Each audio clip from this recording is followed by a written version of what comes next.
No niin, ostin tommosen kaupasta pitkästä aikaa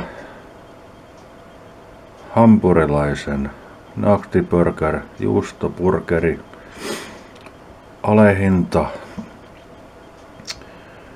alehintakin oli mun mielestä aika 3,28 siinä varmaan lukee joo.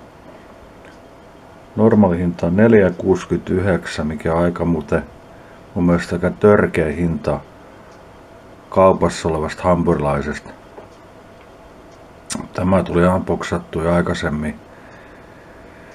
Huomasin, että sämpylät oli kohtuullisen kokoisia. Pihvikin oli ihan hyvän kokoinen.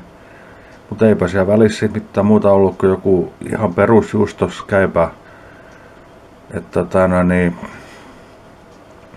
kerkesin sen pistää mikroon jo ja vähän tuunasin sitä. Olisi pitänyt ottaa siitä kuvaa, kun se oli täysin boksattu ulos perussysteeminä, mutta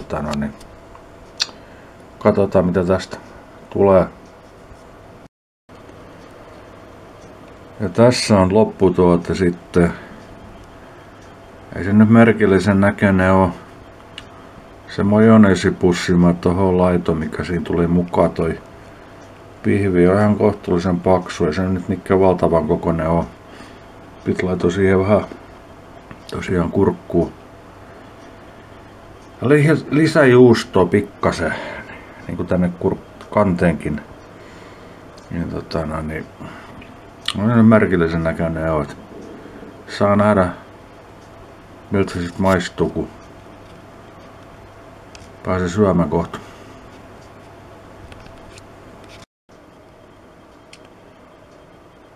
Ei ollut mikään makunautinta kyllä.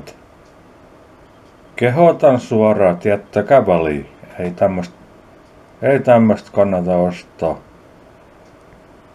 Ennen me mennään samaan rahaan ottamaan vaikka mäkkäreitä kuin burgerin tai joku muun, niin ihan sama. Joo.